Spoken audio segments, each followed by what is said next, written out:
Hello friends, welcome to L vlogs. ഞാൻ doctor Lakshmi. എല്ലാവരും പരീക്ഷാ ചൂടിലാണല്ലേ. ചെറിയ ക്ലാസ്സിലുള്ള കുട്ടികൾക്കാണെങ്കിലും വലിയ ക്ലാസ്സിലുള്ള കുട്ടികൾക്കാണെങ്കിലും ഒക്കെ പരീക്ഷകൾ അടുത്ത് വരികയാണ്. സാധാരണയിലും വിപരീതമായിട്ട് ഈ പ്രാവശ്യം എന്താണെന്ന് വെച്ചിട്ടുണ്ടെങ്കിൽ എല്ലാവരും വീട്ടിലിരുന്ന് തന്നെയാണ് ക്ലാസ് അറ്റൻഡ് ചെയ്തിട്ടുണ്ടാവുക. കുറച്ച് പേർക്ക് മനസ്സിലായിട്ടുണ്ടാവും, കുറച്ച് പേർക്ക് മനസ്സിലായിട്ടുണ്ടാവില്ല. നിങ്ങളുടെ ഡൗട്ട് ഒന്നും ക്ലാരിഫൈ ചെയ്യാൻ പറ്റിയിട്ടുണ്ടാവില്ല. അങ്ങനെ കുറെ കാര്യങ്ങൾ കാരണം നമ്മളെല്ലാവരും വേറൊരു ഫേസ് ഓഫ് ലൈഫിൽ കൂടെയാണ് കടന്നു പോയിക്കൊണ്ടിരിക്കുന്നത് അല്ലെ. പക്ഷെ എന്തൊക്കെ ഓബ്സ്റ്റക്കിൾസ് നമ്മുടെ ലൈഫിൽ ഉണ്ടായിരുന്നാലും നമ്മൾ അതിനെ അതിജീവിക്കുക തന്നെ വേണം, റൈറ്റ്? അപ്പൊ അതുകൊണ്ട് തന്നെ ഈ ഒരു ടൈമിലുള്ള എക്സാം പ്രിപ്പറേഷൻ എന്ന് പറയുന്നത് വളരെയധികം നിങ്ങൾ പ്ലാൻ ചെയ്ത് ശ്രദ്ധിച്ച് ചെയ്യേണ്ട കാര്യങ്ങളാണ്. പ്രത്യേകിച്ച് ബോർഡ് എക്സാമിന് തയ്യാറെടുക്കുന്ന കുട്ടികൾ. കാരണം നിങ്ങൾക്ക് അറിയാം, നിങ്ങൾ ഇത്രയും നാൾ ഓൺലൈനിൽ തന്നെയാണ് റെഗുലർ ക്ലാസ്സസ് എന്നുള്ള രീതിയിൽ, അതായത് സ്കൂളിൽ പോയി എക്സാം എഴുതുന്നത് തന്നെ ഇപ്പോഴായിരിക്കും നിങ്ങൾ. അപ്പോൾ അതിൻ്റെതായിട്ടുള്ള ബുദ്ധിമുട്ടുകളും കാര്യങ്ങളൊക്കെ നിങ്ങൾക്ക് ഉണ്ടാവും. പക്ഷെ നിങ്ങൾക്ക് ഒരു സിസ്റ്റമാറ്റിക് ആയിട്ടുള്ള ഒരു സ്റ്റഡി ഉണ്ടെങ്കിൽ, അല്ലെങ്കിൽ നല്ല രീതിയിൽ നിങ്ങൾ പ്രിപ്പയർ ചെയ്യുകയാണെങ്കിൽ ഇതെല്ലാം നിങ്ങൾക്ക് ഓവർകം ചെയ്യാൻ പറ്റും എന്നുള്ള കാര്യത്തിൽ ഒരു സംശയം വേണ്ട. അപ്പൊ അങ്ങനെ ഈ ഒരു സാഹചര്യത്തിലും എങ്ങനെ നമുക്ക് നല്ലൊരു സിസ്റ്റമാറ്റിക് ആയിട്ടുള്ള രീതിയിൽ അല്ലെങ്കിൽ നല്ലൊരു രീതിയിൽ നമുക്ക് എക്സാമിന് വേണ്ടി പ്രിപ്പയർ ചെയ്യാന്നുള്ളതാണ് നമ്മളിന്ന് നോക്കാൻ പോകുന്നത്. കോവിഡ് ആയതുകൊണ്ട് തന്നെ നമുക്ക് ടീച്ചേഴ്സിന്റെ ഭാഗത്തു നിന്നുള്ള സപ്പോർട്ട് കുറച്ച് കുറവ് തന്നെയായിരിക്കും അല്ലെ.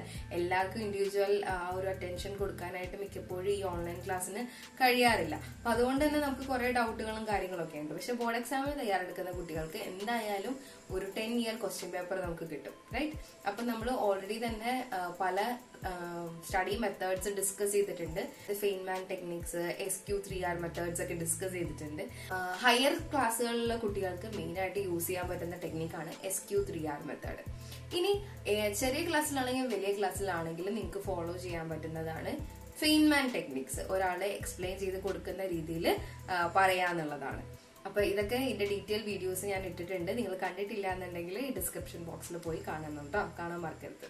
അപ്പൊ ഇന്ന് നമ്മൾ ഡിസ്കസ് ചെയ്യുന്നത് മെയിൻലി ഈ ഒരു പ്രിപ്പറേഷന് വേണ്ടിയിട്ടുള്ള ടൈം ടേബിൾ ഉണ്ടാക്കുക എന്നുള്ളതാണ്. അപ്പൊ മിക്കവർക്കും ഡൗട്ട് ഉള്ള കാര്യമാണ് രാവിലെ പഠിക്കണോ രാത്രി പഠിക്കണോ എന്നൊക്കെ ഉള്ളത് അല്ലെ. അപ്പൊ അത് നമ്മുടെ കംഫോർട്ട് അനുസരിച്ചാണ്. ചിലർക്ക് രാത്രി പഠിക്കുന്നതായിരിക്കും നല്ലതായിട്ട് തോന്നുന്നത്, അല്ലെങ്കിൽ അവർക്ക് കോൺസെൻട്രേഷൻ കൂടുതൽ കിട്ടുന്നത് രാത്രി ഭയങ്കര സൈലന്റ് ആയിട്ടുള്ള ആ ഒരു അറ്റ്മോസ്ഫിയറിലായിരിക്കും. ചിലർക്ക് എന്നാൽ രാവിലെ എണീറ്റ് പഠിക്കുന്നതായിരിക്കും കംഫോർട്ടബിൾ. അപ്പൊ രാവിലെ എണീറ്റ് പഠിച്ചാൽ മാത്രമേ കറക്റ്റ് ആയിട്ട് തലയിൽ കയറുള്ളൂ അല്ലെങ്കിൽ ബ്രെയിനിൽ അത് നിൽക്കുള്ളൂ എന്നൊന്നുമില്ല. നിങ്ങൾക്ക് കംഫോർട്ടബിൾ ആയിട്ടുള്ള ടൈം നിങ്ങളാണ് അത് തീരുമാനിക്കേണ്ടത്. നിങ്ങളാണ് പഠിക്കുന്നത്, സോ നിങ്ങൾ തന്നെയാണ് അത് തീരുമാനിക്കേണ്ടത്. അപ്പൊ നിങ്ങൾക്ക് ഏതാണോ കംഫോർട്ടബിൾ ആയിട്ടുള്ള ടൈം അത് നിങ്ങൾക്ക് സെലക്ട് ചെയ്യാം.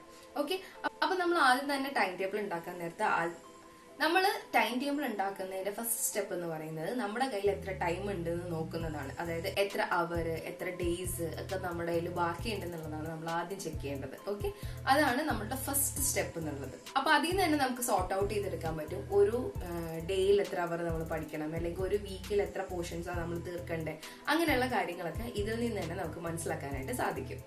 രണ്ടാമത്തെ കാര്യമാണ് ഗോൾ സെറ്റിംഗ്. നമുക്ക് എല്ലാത്തിനും ഒരു ലക്ഷ്യം വേണം, റൈറ്റ്? എല്ലാത്തിനും ഒരു എയിം ഉണ്ടാവണം. എയിം ഉണ്ടായാൽ മാത്രമാണ് നമുക്ക് അത് അച്ചീവ് ചെയ്യാൻ പറ്റുള്ളൂ.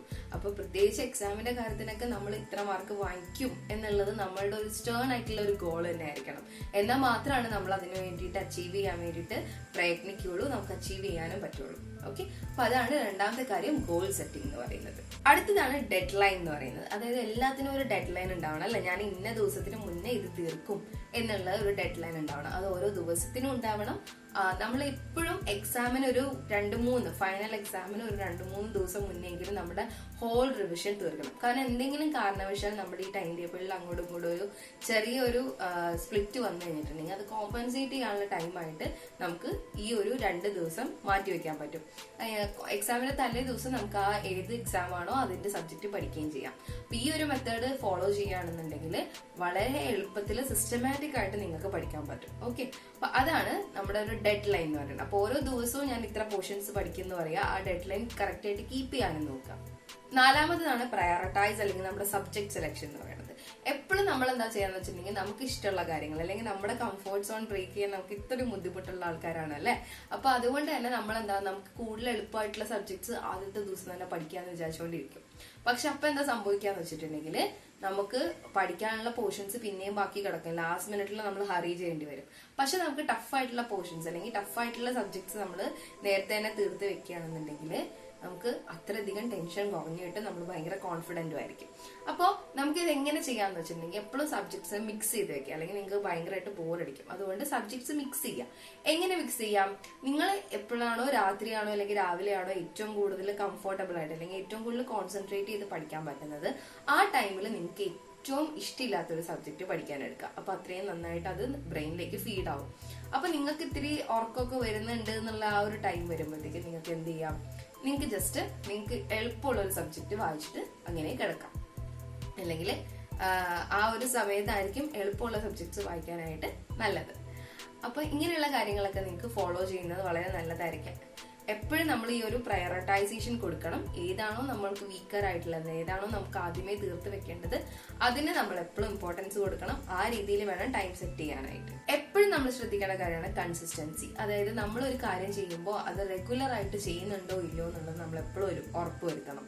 അതായത് ഇന്ന് നമ്മൾ ഇത്രയും പോർഷൻ ചെയ്യും എന്ന് വിചാരിച്ചു കഴിഞ്ഞിട്ടുണ്ടെങ്കിൽ അത് ചെയ്യുക തന്നെ വേണം.